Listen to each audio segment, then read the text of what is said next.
Bismillahirrahmanirrahim. Assalamualaikum warahmatullahi wabarakatuh.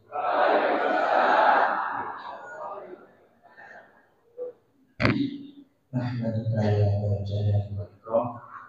Assalatu wassalamu ala Rasulillah sallallahu alaihi wasallam wa ala alihi wa sahbihi ajma'in.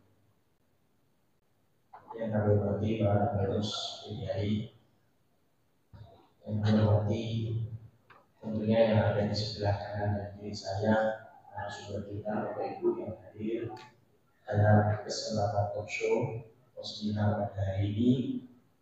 Yang pertama yaitu Nasib, kemudian yang kedua adalah Bapak Parwoto, terus juga Panyoto, dan yang saya hormati juga Bapak Ibu hadirin hadirat tamu-tamuan yang hadir memenuhi gedung PDI pada pagi hari ini untuk kita sama-sama berdiskusi, mungkin berbincang santai, yang nanti mendengarkan pemaparan, kemudian kita diskusi berkaitan dengan satu isu yang cukup menarik ini, cukup menggelitik, ya, yaitu berkaitan dengan ancaman perang pangan dalam genggaman elit global. Jadi memang perang pangan itu atau football itu adalah satu keniscayaan yang tidak bisa terhindarkan lagi, bahwa pertumbuhan pangan dan pertumbuhan manusia belum seimbang, sehingga belum bisa mencukupi kesejahteraan rakyat.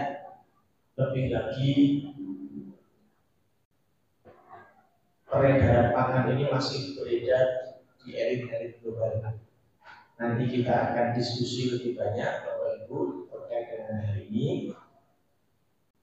Tapi pada intinya saya ingin mengatakan begini: ketika kita akan melakukan sesuatu, pasti kita perlu motif. Terus tanpa motif maka kita tidak mungkin melakukan sesuatu. Hari ini kita akan belajar bagaimana kita berbasis komunitas ini memiliki kemandirian ketahanan pangan. Baik itu basisnya masjid, basisnya masyarakat, atau bahkan sampai di lingkungan keluarga. Nah, agar kita kemudian menjadi bersemangat melakukan itu kan harus ada reasoningnya, harus ada alasannya. Alasannya apa? Kita dihadapkan dengan masalah yang besar, ya, masalah yang cukup besar, bahwa ternyata terjadi perang pangan dan itu dimonopoli oleh elit global. Tentu Bapak Ibu, hari ini kita bukan hanya belanja masalah, tapi kita berharap juga akan belanja solusi. Nah, insya Allah sudah hadir di tengah-tengah kita ini dua narasumber yang luar biasa, mewakili dari akademisi dan praktisi, sebagaimana yang sudah Bapak Ibu ketahui melalui flyer yang disebarkan oleh PDI. Jadi kegiatan ini sesungguhnya betul-betul diadakan oleh PDI dan sudah disampaikan oleh Pak Ustaz Fakih ya, mungkin ya, dari divisi dakwah dan pendidikan. Salah satu tujuannya, misinya adalah bagaimana membangun kesadaran bersama pentingnya yang namanya ketahanan pangan berbasis komunitas. Baik, saya akan bacakan terlebih dahulu CV singkat dari pembicara yang pertama, yaitu Bapak Nasib Widyayuwono SPMP. Beliau ini adalah dosen di Departemen Tanah, harus juga nih di Universitas Gadjah Mada. Ini menarik, nama departemennya itu disebutkan dalam Al-Quran. Ya, Alladzi khalaqas samawati wal ardh. Dia Allah yang menciptakan langit dan al-ard. Al itu bisa berarti bumi, bisa berarti tanah. Kalau produsen matematika itu nggak ada bahasa Al-Quran ya. Kemudian bidang keahlian beliau adalah kesuburan tanah dan tata kelola sana. Jadi sangat relevan ya dengan apa yang akan kita lakukan. Pendidikan beliau S1, S2 ini istiqomah di Fakultas Pertanian UGM. Kemudian kontribusi beliau yang sudah tercatat di sini adalah beliau seorang inovator ember pupuk untuk mengolah sampah organik di masyarakat pedesaan, dan yang kedua mengembangkan teknologi kalam kompos karang lidi abu mikroba. Saya kira kalam umum ternyata panjang dan menarik. Kompos karang lidi abu dan mikroba untuk perbaikan lahan kritis akibat penambangan. Nah, ini berarti ada kaitannya dengan wali ya, lingkungan hidup. Oke. Nah, kemudian itu narasumber kita yang pertama, dan narasumber kita yang kedua adalah Bapak Insinyur Parioto MP. Beliau ini seorang praktisi, ya, dan beliau ini juga pernah menjadi ketua laboratorium pengamatan hama dan penyakit tanaman. Oke. Jadi pembicara pertama berbicara kesuburan tanahnya, jadi Pak Aryoto ini lebih fokus kepada bagaimana pengendalian hama, bagaimana menjaga agar tanaman kita bisa tetap terjaga sampai masa panen. Nah, itu penjelasan singkat terkait dengan CV beliau berdua. Selanjutnya Bapak Ibu, kita akan mendengarkan pemaparan materi beliau. Untuk yang Prof. Pak Nasib sudah ada PDF-nya ya, Ustaz ya? Sudah akan di-share atau belum? Oh, Bapak Ibu sudah menerima ya file PDF paper yang disampaikan oleh Pak Nasib. Nah, itu silakan bisa menjadi salah satu acuan. Yang jelas saya sudah sedikit membaca paper beliau. Intinya adalah bagaimana membangun ketahanan pangan masjid itu ya. Masjid itu bisa menjadi gerakan, bisa menjadi motor dalam menggerakkan ketahanan pangan ini, potensi yang luar biasa. Kita akan belajar pada beliau bagaimana caranya, kira-kira begitu ya. Nah, teknisnya Bapak Ibu, jadi izinkan saya di sini mengatakan Bapak Ibu 2 jam ke depan untuk sama-sama berdiskusi dengan ini. Pembagian waktunya nanti setengah jam pemaparan dari masing-masing narasumber. Pertama Pak Nasi dulu, kemudian setelah Pak Nasi nanti kita akan ada diskusi 2 pertanyaan saja. Kita batasi untuk diskusi awal. Kemudian setelah itu nanti setengah jam Pak Parioto. Setelah itu pertanyaan untuk Pak Parioto 2 pertanyaan sudah. Nah, setelah itu baru kita diskusi yang lebih longgar sampai ya sekitar jam 11 kurang sedikit. Baik, saya kira itu sedikit penjelasan dari kami selaku moderator sebelum menambahkan kegiatan pada pagi hari ini. Yang jelas Bapak Ibu siapkan catatan gitu ya, kertas dan pulpen ya untuk Bapak Ibu menyimak, atau kalau tidak ditulis tangan diketik di HP-nya masing-masing, disimak poin-poin besar penting apa yang diharapkan itu bisa bermanfaat untuk kita semua.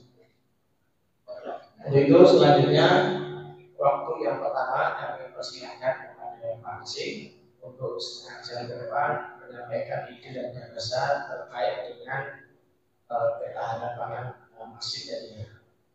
Kepada Pak Nasib waktu sebenarnya kami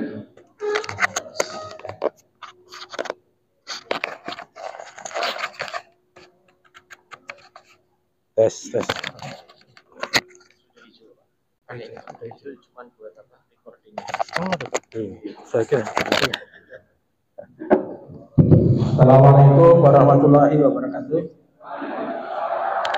Saya izin berdiri ya.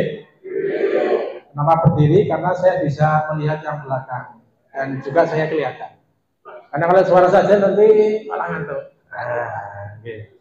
Baik, Bapak Ibu semuanya, matur nuwun, saya sudah diundang di gedung yang megah ini ya, gedung PDHI. tahun 98 saya tinggal di sebelah barat PK Aba. Jadi dari masjid ini PK Uman sebelah barat PK Aba ya nggak lama, hanya 3 tahun. Kebetulan dari keluarga istri dulu mbahnya di Kauman. Hari ini saya diminta Ustadz Pak Yudin untuk menyampaikan paparan tentang ancaman pangan global begitu ya. Harapannya nanti audiens atau Bapak Ibu tertarik untuk mewujudkan gagasan agar kita juga terlibat. Jadi masyarakat terlibat pada kegiatan menyediakan pangan, paling tidak untuk komunitasnya sendiri. Oke, tapi kemudian saya menyoroti melihat ini PDHI ya, PDHI ini lembaga apa itu ya? Ternyata lembaganya unik ya, karena persaudaraan jamaah haji Indonesia. Jumlah jamaah haji setiap tahun bertambah sekian ratus ribu. Artinya ke depan itu luar biasa potensinya, semua orang bisa terlibat. Bapak Ibu, saya sudah mengirimkan makalah, sudah dibaca? Nggak usah dibaca, enggak apa-apa. Nanti saya juga tidak akan bacakan itu, saya akan menambahkan yang lainnya untuk memperkaya makalahnya. Jadi inti makalah itu pertama menyatakan bahwa ke depan ini namanya pangan itu penting ya. Karena kalau orang itu tidak bisa makan, itu akan tidak punya tenaga. Kalau kita bisa makan, tapi yang dimakan tidak berkualitas, kita juga tidak bermutu akan kalah. Jadi salah satu strategi ke depan kalau kita ingin unggul, ingin menang, itu perbaiki gizinya. Betul ya? Walaupun program gizi nasional masih berat begitu ya, karena tahun pertama. Nah, yang kedua, jamaah masjid ini kan paling rame ya, paling rame di dunia ini ya. Sehari 5 kali, setiap Jumat kumpul kan, itu luar biasa kekuatannya. Demonstrasi setiap saat ya, artinya orang berkumpul ya, serentak di mana-mana. Nah, apakah kita bisa ikut kontribusi di bidang pangan? Ya, apakah kita bisa? Atau mestinya kita ikut kontribusi, ikut di situ? Apa yang bisa kita kerjakan? Nah, saya akan bercerita, pangan ini sebetulnya apa toh gitu ya. Jadi dari pangan itu yang kita ambil itu 2. Pertama, energi yang kita gunakan untuk kegiatan sehari-hari. Ya, energi. Kenapa energi penting? Kalau orang tidak punya tenaga, tidak punya kekuatan, itu tidak akan bergerak. Harus punya kekuatan. Nih. Kemudian kekuatan ini kalau hanya berisi sedikit, ya cepat lemes. Tapi kalau full kekuatannya, tenaganya banyak, cadangannya banyak, itu akan awet. Saya akan masuk pada yang pertama mengenai tanah. Jadi kalau kita akan mendukung program pangan, yang kita perbaiki adalah tanahnya, media untuk menanam. Karena sebagian besar tanaman ditanam di tanah. Walaupun juga bisa menggunakan air atau di udara. Tapi intinya setiap ada ruangan itu bisa untuk menanam, itu intinya. Nah, dari tanah, tanaman mengambil namanya unsur hara. Unsur hara dipakai untuk menyusun tubuh tanaman. Nah, unsur hara ini dipakai tanaman kuat sehingga tanaman bisa menyimpan energi dari cahaya matahari. Ya. Jadi itu nanti energi itu yang dipakai untuk masuk pangan kita. Ya, energi kimia dari yang kita makan itu dari energi matahari, tidak pernah habis. Nah, kemudian bahan baku tanaman itu yang paling banyak sebetulnya bukan dari tanah. Yang dari tanah itu hanya kurang lebih 5%. Yang 95% itu dibagi 2. Yang dari udara, CO2 di udara itu kurang lebih 80 sekian persen. Yang kedua dari air, itu kurang lebih 6%. Jadi yang kita makan itu sebetulnya CO2 dari udara yang dikompres menjadi tubuh tanaman dalam bentuk buah, daun, biji, umbi dan sebagainya. Itu yang kita makan. Kenapa kita makan? Dia mengandung energi. Ya, termasuk nanti untuk memperbaiki sel tubuh kita. Nah, kalau kita pengen memperbaiki tanah kita, ini fakta yang sekarang. Tanah kita ini tanah yang istilahnya sudah capek, sudah lelah. Ya. Kenapa lelah? karena hanya disuruh bekerja menghasilkan tanaman, tidak pernah dirawat, jarang dirawat, jarang diberi makanan. Ya sama seperti Bapak Ibu ya, disuruh bekerja setiap hari, tapi nggak ada makanan, suruh puasa terus ya, lama-lama ya. Nah, nanti akan berbeda kalau beri makanan dan makanannya bergizi. Itu akan beda. Tanah kita ini membutuhkan selain unsur hara juga bahan organik. Bahan organik dipakai untuk memberi makanan makhluk yang hidup di dalam tanah kita. Ada cacing, ada mikroorganisme. Kalau tanah kita cukup dengan bahan organik, cukup dengan mikroorganisme, maka tanah kita tanah yang hidup. Kalau sekarang kan betul ya. Sekarang ini petani kita tergantung pada pabrik, ya. Pupuk Bali di pabrik, ada namanya subsidi ya. Nah, begitu yang kita menggunakan pupuk pabrik, maka makhluk dalam tanah ini akan habis dan mati. Jadi tanah kita mati.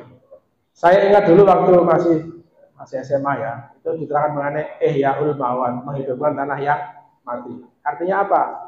Tanah kita ini kalau hidup, pertama dia bisa menyediakan ruangan tumbuh bagi tanaman. Yang kedua, dia bisa menetralkan limbah-limbah atau bahan pencemaran yang masuk ke tanah.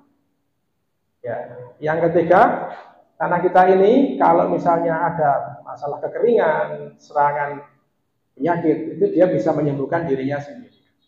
Nah, ciri-ciri tanah yang hidup ini, misalnya kalau kita bertani, kebetulan tidak memupuk gitu ya, maka dia selama bertahun-tahun masih bisa menghasilkan hasil yang bagus. Itu tanah yang sehat, yang baik ya. Jadi dia menumbuhkan, hanya dengan air hujan saja tumbuh dengan bagusnya. Nah, mari kita lihat di tanah kita. Apakah tanah kita seperti itu?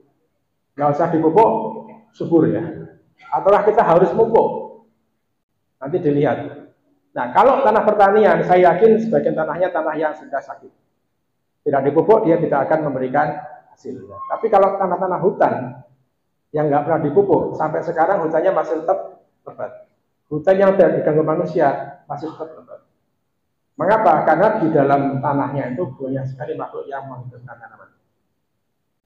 Nah, kalau kita belajar dari itu, kalau kita ingin menghidupkan tanah pertanian, berarti kita harus membuat kondisinya seperti tanah yang di hutan, cukup dengan bahan organik. Ini kalau di dalam makalahnya nanti nggak sama ya. Nanti itu dibaca aja. Karena makalah ini saya siapkan untuk sebetulnya follow up. Jadi kalau misalnya PDH itu ingin benar-benar ke pangan, ya kita rancang setahun, 2 tahun, 5 tahun seperti apa kita ini gitu. Itu nanti silahkan dibaca di situ. Ya, oke, tanah yang hidup tadi seperti itu. Bagaimana kita menghidupkan tanah-tanah kita? Ya, pertama kita harus memperbanyak kandungan bahan organik. Dari mana asalnya? Kalau di kota Jogja, saya kira yang paling banyak kita manfaatkan sampah organik. Jadi semua sampah organik bisa diolah menjadi pupuk dan pemenah tanah. Caranya pun tidak sulit, mudah sekali. Ya. Selain sampah organik dari mana? Semua tumbuhan itu bisa kita olah menjadi pupuk dan pemenah tanah. Kalau kurang lagi, bukan hanya tumbuh-tumbuhan, hewan juga bisa kita olah menjadi pupuk pemenah tanah. Termasuk nanti mikroorganisme, beliau ahlinya, beliau itu pawang makhluk halus, ya, agensi hayati. Kita juga bisa manfaatkan makhluk halus untuk menjadi pupuk. Ini satu cerita. Udara kita ini kan mengandung nitrogen 78%. Ya. Tapi tanaman tidak bisa mengambil sendiri. Nah, tapi kalau kita bisa membuat mikroba penambat N yang kita tambahkan di tanaman, maka tanaman bisa mengambil yang dari udara langsung ke tanamannya, tidak usah diberi pupuk. Dari mikroorganisme itu bisa. Ya. Kemudian selain makhluk tadi yang kita buat pupuk, batu-batuan itu sebetulnya bahan pupuk yang paling murah. Jadi batu itu bisa kita olah menjadi pupuk pemenah tanah. Batu dihancurkan pemenah tanah. Kalau kita periksa sehari-hari ya, di atas genteng kita ada lumut kerak nempel ya, di batu-batu tembok dinding batu-batuan lumut kerak nempel, itu sebetulnya bisa kita olah menjadi pupuk dan pemenah tanah. Jadi apapun yang di sekitar kita, apakah dia batu, tanah, air, udara, atau makhluk hidup di atasnya, semua bisa diolah menjadi pupuk pemenah tanah. Itu yang perlu kita kerjakan sehingga tanah kita menjadi tanah yang subur, yang sehat, yang hidup.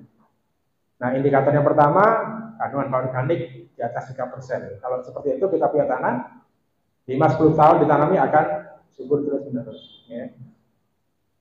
Nah, yang kedua yang menjadi poin kita sebetulnya adalah juga bibit. Setelah kita punya tanah yang bagus, kita perlu bibit yang unggul, yang hebat. Selama ini petani sudah tidak punya tradisi untuk membuat bibit sendiri, lebih suka membeli atau diberi. Nah, ini saya kira potensi ke depan kita bisa buat bibit sendiri. Tadi saya berbicara dengan Pak Ustadz, bagaimana ke depan kalau kita bikin bibit sendiri, misalnya membuat padi PDHI gitu ya, bikin padi yang unggul, yang baru, yang hebat, padi PDHI. Misalnya kita definisikan berapa hasilnya per ton. Per hektar per tonnya berapa? Bisa 15 ton per hektar per tahun yang padi unggul. Itu bisa dibuat. Dengan cara kita menggandeng ahli di bidangnya untuk ikut di dalam kegiatan kita. Ini saya cerita sedikit mengenai teman kita di Fakultas Peternakan, namanya Bu Mami. Dia bisa menciptakan itu membuat, mengolahnya dari rumput gajah yang kecil seperti ini. Beliau sinari dengan sinar gamma, akhirnya menjadi rumput yang tingginya 4 meter. Diberi nama rumput gamma umami. Kita mengadakan penelitian di Kediri, tanah yang terbaik. Kita tanam, Pak, Ibu. Setahun itu kita bisa menghitung hasilnya kalau basah itu kurang lebih 1000 ton. 1000 ton batang rumput. Ya. Nah, itu kalau kita hitung untuk beri makan sapi, kurang lebih 40 ekor sapi selama setahun cukup dari rumput itu, 1 hektar. Bisa untuk 40 ekor sapi. Nah, kami yang seneng itu apa? Kalau ada sapi yang banyak, gitu, itu kan dagingnya aja luar biasa manfaatnya ya, untuk menaikkan protein kita. Kita di Indonesia ini kan proteinnya rendah. Kalau protein kita naikkan, maka anak-anak kita bisa meningkat kecerdasannya. Kalau kita pakai IQ ya, kan sekarang Indonesia rata-rata 87 itu berapa ya? Singapura 110 ya. Nah, kita bisa menaikkan IQ anak-anak kita ini menjadi di atas 100. Apa dampaknya? Kalau dengan IQ di atas 100, anak-anak kita akan mudah untuk belajar. Dia akan lebih mudah untuk berpikir. Ini dampaknya. Nah, yang lain, kalau misalnya sapinya buahnya, itu tentu menghasilkan kotoran sapi yang banyak juga. Dan urin yang banyak. Nih. Ini yang kita inginkan sebetulnya. Dengan kotoran sapi yang banyak, katakanlah 1 hektar rumput bisa menghasilkan 300 ton kompos. Kita bisa menyuburkan tanah sekitarnya lebih luas lagi. Nah, kalau itu dikerjakan terus-menerus, sapinya buahnya, ya, susu daging melimpah, ya, kemudian tanah yang subur, kita bisa menanam apapun dengan lebih mudah. Tidak usah menggantungkan pupuk dari pabrik. Nah, kemudian mengolah kompos katanya sulit ya, katanya berat ya, mengangkut juga berat ya. Harapan kita ke depan, kita buat teknologi untuk mengkomposkan dengan cepat. Kalau selama ini kita buat kompos 1 bulan, lebih ya. Nah, kalau kita menggunakan namanya teknologi yang thermal ya, hiperfilik ya, dengan temperatur yang tinggi sekitar 7 derajat, kita bisa buat kompos lebih cepat. Katakanlah 1 minggu atau mungkin sehari semalam jadi kompos itu sangat memungkinkan ada teknologi. Nah, tadi kita berbincang, kita sangat memungkinkan untuk mengundang ahli di bidang itu, membuat mikrobia yang hipertermofilik yang bekerja di suhu tinggi. Jadi kita buat kompos itu bukan seperti sekarang, tapi kita buat ruangan yang dikondisikan temperaturnya, kelembabannya, aerasinya, mekanisnya, sehingga sehari keluar menjadi pupuk. Tentu ini akan menarik ya ke depan bagi generasi muda kita untuk terjun di sana. Nah, tadi mengenai bibit, sangat terbuka peluang untuk membuat bibit baru, menciptakan bibit baru ya, dengan rekayasa genetik atau persilangan yang tradisional maupun yang modern.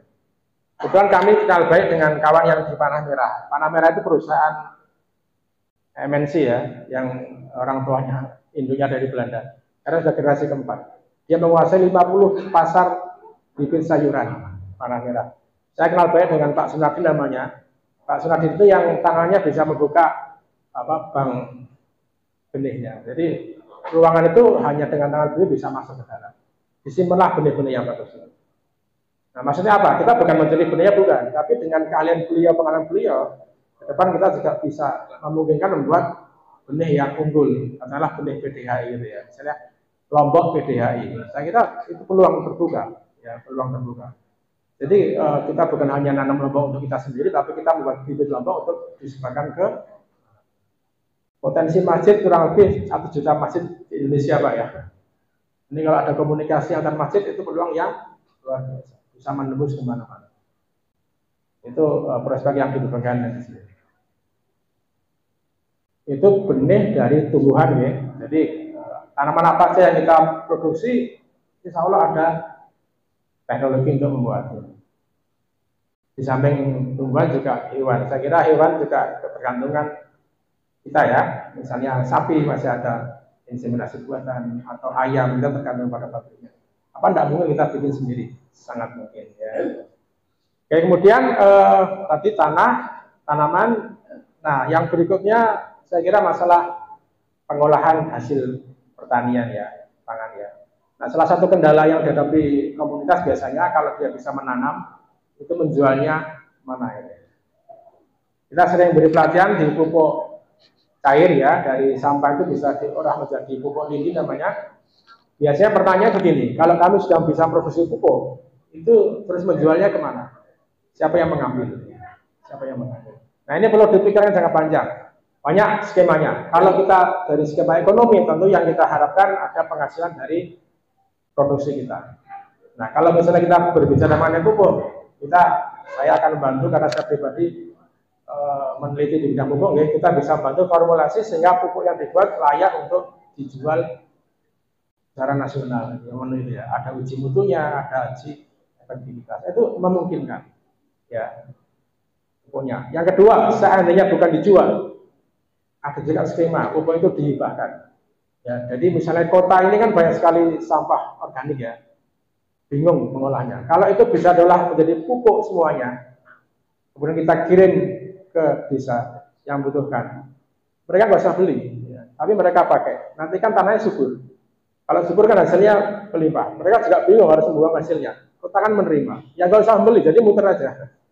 Ya, sampah jadi pupuk diberi ke desa, hasil melimpah, muter ke kota, muter terus saja. Ini saya kira satu kerjasama yang luar biasa. Saya kira masjid juga bisa demikian ya. Jadi masjid bisa, kalau sekarang ada sedekah Jumat ya, Jumat barokah ya, berupa makanan ya. Nah, memungkinkan ke depan saya kira bukan hanya makanan, tapi juga bisa pupuk dan juga bibit media tanam disebarkan ke masyarakat, dikirim. Kalau di kota nggak ada lahan ya kirim ke desa lah. Desa membutuhkan seperti itu. Kota bisa menjadi pabrik pupuk, bisa menjadi pabrik bibit. Misalnya yang tertarik bibit mangga, kan bisa beli mangga yang bagus sekali, nanti diperbanyak Pak, bibitnya, dibesarkan, setelah besar dikirimkan. Nah ini seperti itu. Jadi nggak usah dijual, dikirim aja muter. Ya, secara sosial ekologi akan berjalan. Saya yakin kalau orang desa ya, diberi pupuk gratis, bibit gratis, kalaupun ditanamkan, hasilnya baik, pasti sebagian ke rumah kita. Benar betul. Itu pasti, nggak usah pakai rumus ya, begitu otomatis. Atau paling enggak kalau pas kita ngirim di desa, pas panen banyak, pasti disuruh pengambil atau tidak. Itu satu hukum ekologi sosial. Jadi hasil tadi yang kita mengolah pupuk bibit itu nggak harus semua dijual, dipergilirkan saja. Nah kemudian ini juga menjadi peluang bagi PDHI untuk membranding kegiatan dari komunikasi untuk diangkat ke atas. Misalnya ada masjid ini penghasil apa, sejamaah ini penghasil apa, itu bisa diangkat produknya, diberi nama produk PDHI, bisa disebar luas kemana-mana.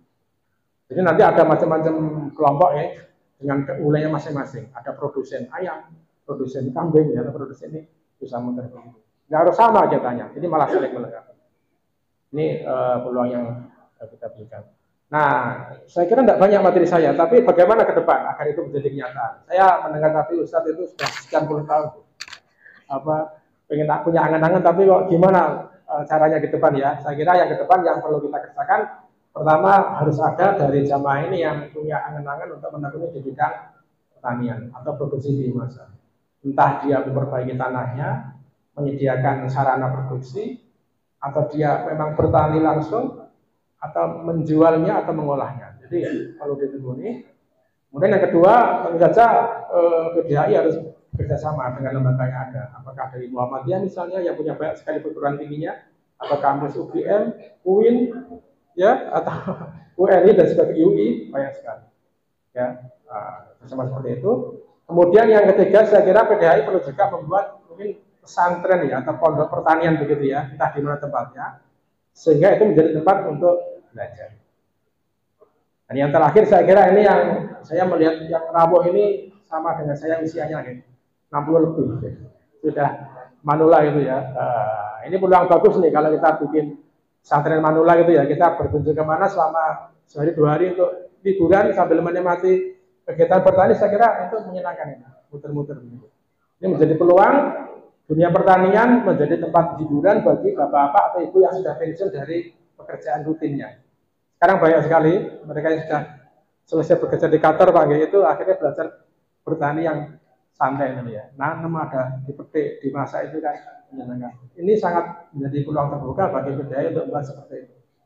Tapi seperti semacam pondok atau pesantren bisa hanya seminggu atau sebulan atau lebih untuk belajar mengenai menanam tanaman, memelihara ayam, potong ayam, itu kan menarik sekali. Hiburan yang ya menyenangkan lah ya, kira seperti itu.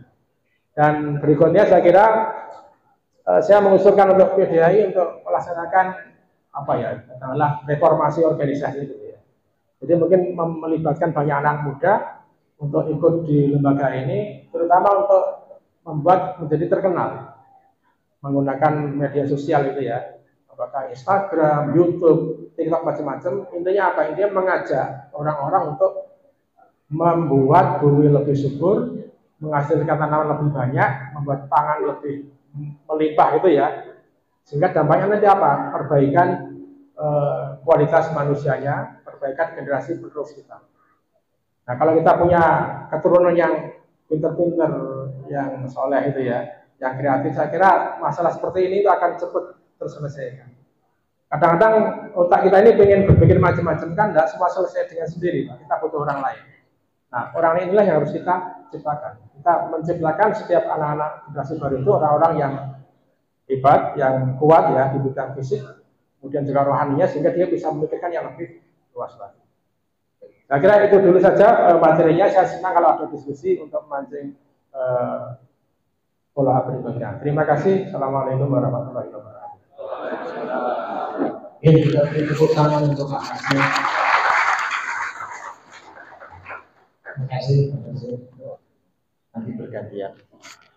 Ini rekaman. Oh. Jadi banyak hal yang Bapak Ibu yang saya bisa sampaikan kepada beliau luar biasa. Bagaimana beliau punya ide gagasan yang luar biasa terkait dengan tadi, mulai dari bagaimana menyiapkan tanahnya, menyiapkan segala instrumen yang berkaitan dengan tanaman-tanaman itu, kemudian sampai menghasilkan, kemudian sampai memasarkan dan seterusnya. Ada yang beberapa hal yang menarik yang saya catat di sini Bapak Ibu. Jadi perbaikan pangan itu bisa dimulai dari kualitas tanah. Terkadang ada tanah itu yang tanpa pupuk itu sudah bisa tumbuh subur gitu ya. Nah ini saya kira menjadi salah satu hal yang penting. Kemudian yang berikutnya yang beliau sampaikan yang juga menarik adalah bahwa kita bisa memulai untuk tidak bergantung pada pupuk pabrik. Tadi beliau menawarkan namanya pupuk organik, pupuk yang berbasis kepada sesuatu yang ada di sekeliling kita, baik itu dari sampah tanah, sampah tanaman atau sampah hewan gitu. Nah itu juga bisa menjadi salah satu opsi yang menarik. Kemudian bertani itu menjadi sebuah hiburan, apalagi sudah di usia pensiun gitu ya. Betul sekali Bapak Ibu. Jadi kalau Bapak Ibu lihat di platform YouTube ya, banyak sekali sekarang orang-orang yang sebelum lansia bahkan itu sudah melakukan persiapan pensiun. Ya, salah satunya adalah membuat kebun di rumah. Ya. Jadi bertani itu menjadi fun, menjadi suatu kesenangan. Ya, mereka itu tandur apa sing di tangan apa sing ditandur kan begitu ya. Ini apa yang menjadi kebutuhannya? Karena kalau dia tanam karena ayam, ya apa yang dimakan ayam ya kita siapkan tanamannya sehingga betul-betul itu bisa menjadi satu hiburan yang tidak ada. Kita banyak sekali tadi sebagai pemantik saja Bapak Ibu, apa yang beliau sampaikan dan dasarnya beliau sampaikan itu sebagai pemantik untuk kita yang diperdalam dalam diskusi. Ya, kita akan memberikan kesempatan kepada dua penanya. Bapak Ibu, barangkali ada pertanyaan yang akan disampaikan oleh Bapak Ibu kepada Pak Masih. Kami persilahkan pertama dengan menunjukkan tangan dulu. Oke, banyak ternyata ya. Disimpan dulu ya, dua dulu ya Pak ya. Satu Bapak ini, dua yang di samping kanan. Baik. Dua dulu Pak. Nanti yang pertanyaan lebih banyak lagi di sesi yang setelah selesai.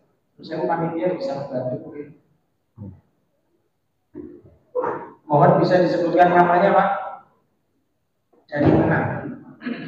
Assalamualaikum warahmatullahi wabarakatuh.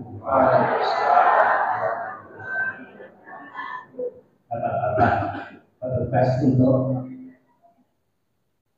pengajian pagi ini semua kita hormati. Dengan ini saya punya prinsip bahwa pertanyaan itu saya sejak umur 20 tahun sampai umur 71 ini pertanyaan masih belum saya tinggalkan, tetap masih kita ajukan. Tetapi bagaimana kendalanya? Terus saya Pak Aswari perkenalan dulu Pak, nama kemudian asalnya. Nama saya Temun dari Giri Cahyo Purwosari Gunung Kidul. Tangan dari Giri Cahyo.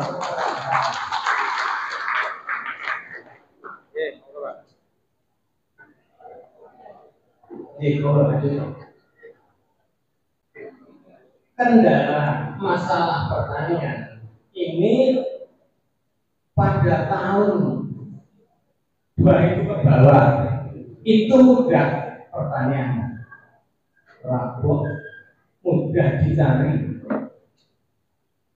Apa-apa itu pertanian kalau usaha rapuh itu mudah, senang sekali karena apa? Melihat tanaman-tanaman itu sangat subur, sangat senang. Untuk hasil pertanian itu kalau diandalkan cukup dari pertanian tidak ada kecukupan, tapi petani senang sekali untuk menanam yang subur itu. Tapi sekarang ada kendalanya, mencari pupuk itu susah. Pupuk dari pemerintah itu susah. Karena apa? Saya punya kartu tani, habis waktunya tidak keluar. Saya ajukan KTP katanya di bursa dapat keluar, tidak keluar. Nah ini susahnya petani seperti itu. Itu susahnya petani. Petani itu kalau menanam tanaman subur dirabuk oleh dari pemerintah, rabuk pabrik itu cepat subur, pertumbuhan sangat subur sekali. Ini kalau hasilnya baik, tentunya petani tidak susah dan harga itu manut pasar. Tapi jadi saja sudah senang. Nah, ini sulitnya itu Pak. Gak masalah. Ada kesulitan kendala hewan alam seperti munyuk itu ada untuk untuk menjaga seperti jaring. Tetapi melihat dulu tanaman itu baik dan subur tidak, tergantung pada pupuknya Pak. Itu cukup sekian, ada kekurangan maaf yang sebesar-besarnya. Wabillahi hidayah. Wassalamualaikum warahmatullahi wabarakatuh. Selanjutnya bukan tadi Bapak yang ujung kanan ya kacamata. Ya silakan Pak, sebutkan namanya, kemudian dari mana. Bismillah. Assalamualaikum warahmatullahi wabarakatuh. Alhamdulillah, perkenalkan dengan nama Pulau Yanto, saking Jatikan, Bangkapan Bantul. Jadi pengakuta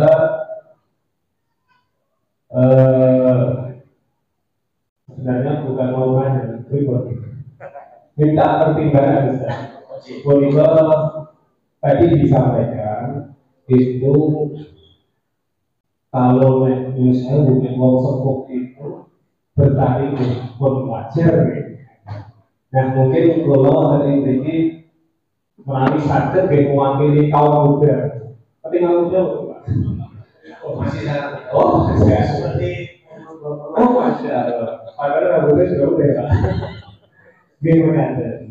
Saya melihat itu di sekitar kami itu tempat saya dan itu kan secara geografis daerah pinggiran gitu.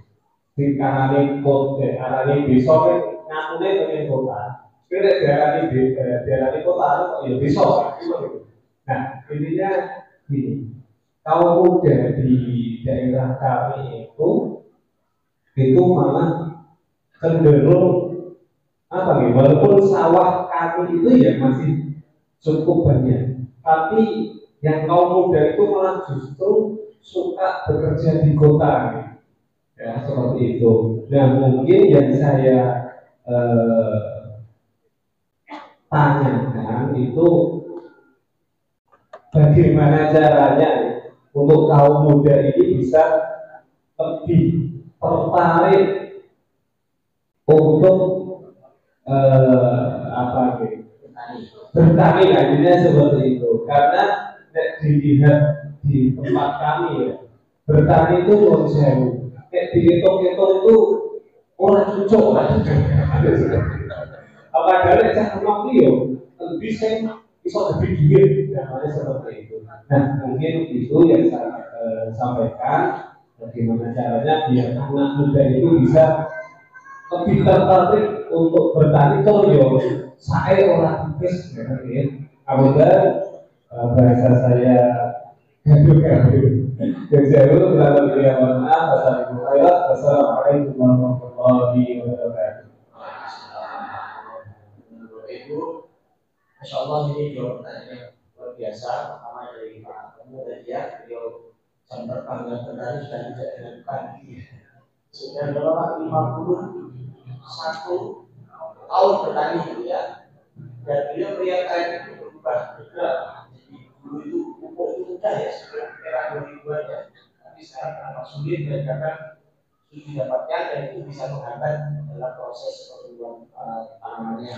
Kemudian yang kedua Pak Yanto tadi masih menanyakan terkait dengan apa yang bisa menjadi daya tarik ya bagi kaum muda untuk beralih ke pertanian gitu ya, menjadikan isu pertanian itu sebagai sesuatu yang tahan basah gitu ya. Oke, kalau ada sih kami silakan. Baik, yang pertama Pak Temu ya dari Bantul ya. Bapak di sana ada hujan ya? Banyak nggak? Banyak. Di gunung itu kalau hujan dikumpulkan setahun itu tingginya kurang lebih 5 meter. Tapi masih hujan bagaimana? Setelah hujan turun, airnya kita buang ke sungai, laut. Ini yang terjadi. Di mana-mana air hujan turun bukan ditahan, cepat-cepat dibuang. Ya, dibuang ke sungai itu yang terjadi masalah. Padahal air hujan ini merupakan rezeki yang diberikan kepada semua. Nah, tadi saya mengatakan air hujan apakah bisa dibuat hujan pupuk? Bisa. Ya, ditahan. Air hujan ditahan di tempat saja selama mungkin. Ini saya usulkan kalau bisa kalau air hujan jangan dibuat berjalan. Tahanlah di pekarangan bapak itu selama mungkin. Cukup-cukup di atas sana, ya kan? Saya kita minta dulu. 2 meter, 10 meter itu saja sudah cukup ya. Itu untuk beli minum sapi berapa lama? Jadi kita bisa melihat satu dengan anak air atau untuk yang tanaman. Nomor 1 air hujan disimpan selama minggu. Yang kedua, bapak perbanyak tunggal apapun yang tumbuh di sini. Apakah dia nggak menghasilkan? Tidak apa-apa, ini kubur. Kalau yang bisa tumbuh tanpa apa? Ya. Tapi problemnya nanti kalau kan lipat, sudah terjadi di pupuk. Jadi pupuk itu kalau yang paling gampang, tumbuhan mereka yang bagian yang keras buat arang. Arang itu biasanya bisa dilakukan. Itu bisa dilakukan. Bagian yang udah busuk, maka malah menjadi pupuk. Yang lainnya bukan kompos. Kalau tidak pun, karena kompos itu cair, itu bisa sebenarnya susah. Kalau bapak punya tanahnya batu itu saja, artinya bisa diliburkan, kalau kita di media sudah. Jadi ini air hujan, kemudian kalau banyak bikin saya kira itu sangat banyak. Kemudian itu saya kira diputar-putar dulu itu ada problem besar ya, disiram dari pupuk itu bagus. Ya, itu. Jadi kita apalagi bapak ini sudah bertani 50 tahun menjadi petani. Terus sudah sangat matang ya, untuk banyak hasilnya. Maka bapak kalau pelatihan ilmu terkait dengan kali batu itu pakai ambil kroki atau di atas benda ada pemutarannya kemudian gelang jadi pupuk air. Nah, kemudian di lahan bapak tidak harus menanam padi yang di lahan. Rumput saya bahasa gampang yang dibuka sama penyakit. Rumputnya ditanam nanti rumputnya diolah jadi pakan atau pupuk sehingga bisa menimbulkan biosin. Itu sekali. Saya kira hal seperti ini sudah jangan pernah melaksanakan. Itu karena sudah digantung pemerintah. Mengapa saya pemerintah? Yaitu menurut saya memang dibuat begitu. Orang itu masyarakat dibuat selalu pada biar apa? Berkata untuk diatur. Kalau petani bisa sendiri nggak bisa diatur, Pak Mandiri nggak tahu dengan. Kalau tergantung kami, maka kan harus sendiri. Kalau itu kan, ya memang begitu. Itu dunia seperti itu. Kalau kita mau itu ya akan selamanya. Perusahaan besar akan semakin besar menguasai itu seperti itu. Kekuasaan itu apa yang keluar dari itu ya harus sendiri. Harus sendiri. Keluar dari itu karena sengaja. Dan Bapak mau yang kedua Mas Trianto ya, jabatan kan dekat sekali dengan IPB Pak. Nah, itu kalinya dinaikkan aja luar biasa biaya kan dari Merapi ya, kali ini airnya dari Merapi ya, itu kan airnya sama suku Mas, dari Merapi. Tapi sayang jabatan airnya cuma dibuang ke laut selatan kan, itu dari ditambah.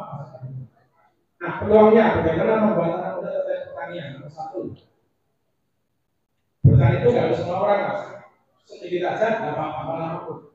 Kalau semua orang tidak bisa menjual, kalau yang bukan sedikit tapi dia profesional, orang akan bergantung pada sedikit lagi. Misalnya setiap orang punya 2 hektar saja, dia bisa pertanian luar biasa. Ya, kalau 2 hektar, 5 hektar, bagus. Artinya yang lain lainnya itu nggak usah silakan yang satu orang aja. Tapi dia juga harus semua aspek dipelajari sehingga dia. Yang kedua saya kira jabatan itu kan kehidupan. Jadi kalau misalnya terkait mengolah sampah dari pupuk, saya bisa menemani mulai. Atau beberapa pupuk bisa menemani manfaatkan sampah dari kota. Kemudian kalau pengen strategi saya kira bisa konsentrasi pada sayuran. Sayuran itu sangat dibutuhkan untuk peternakan ya. Dan saya kira juga mudah ditanam dengan kualitas yang kecil juga penting. Nah kemudian agar anak-anak tertarik, saya kira sejak kecil itu dibiasakan untuk bertani. Jadi mungkin membuat beberapa taman bermain bertani itu masih ada. Misalnya mengenalkan ada tumpuk untuk anak-anak, cara buat pupuk anak-anak, atau mengenalkan macam-macam jenis tumbuhan untuk anak-anak nanti usia apa? 5 tahun sudah bisa mengenal. Nanti kalau saya punya kenangan begitu sampai SD SMP, saya kira sangat besar dia akan ada memori yang lebih besar. Kalau perkara modal saya uangnya banyak, harus begitu. Bisa mencari uang yang itu benar ternyata apa? Silakan. Tetapi ada sebagian yang tetap bertahan untuk memenuhi. Saya kira itu dari fardu kifayah ya. Harus semua orang bertani cukup bagian, tapi dia harus pakai solar. Jadi menggunakan akses yang ada. Saya kira seharusnya bisa bekerjasama dengan fokus ada. Kalau lembaga itu menjadi lebih cuma kadang-kadang kalau misalnya kejadian itu siapa dan tahu. Padahal banyak orang banyak akhirnya yang aneh. Maka silakan dibuat seperti itu, nanti komunikasi laki kemudian sehingga masyarakat itu kayak berhenti ya, bisa menjadi penghubung antara kota dan pemerintah. Dan yang terakhir sekali lagi jadikan punya sungai kota yang setelah Golkar ini yang terakhir kota ini itu tempat wisata yang luar biasa. Terima kasih. Terima kasih. Saya kira jelas ya. Menurut dan dialog apa yang beliau sampaikan tadi, mudah-mudahan bisa salah opsi alternatif. Tadi mengurangi ketergantungan pupuk pemerintah, juga bagaimana menumbuhkan minat pertanian itu sejak kecil. Kalau yang sudah terlambat ya sudah nanti kan tapi tidak lagi generasi berikutnya Pak ya. Generasi berikutnya kita siapkan. Dan memang tadi tidak perlu banyak tapi tidak unggul gitu, sehingga nanti hasilnya bisa lebih maksimal. Bapak Ibu sekalian di bidang materi Allah SWT, kita masuk ke sesi kedua dulu yaitu pembicaraan yang kedua, narasumber yang kedua yaitu Bapak Insinyur Pak MP. Kita akan dengarkan pengalaman beliau sebagai praktisi. Jadi oleh teman Nasir disebut pakar mikroorganisme. Saya tadi diberitahu di sana ini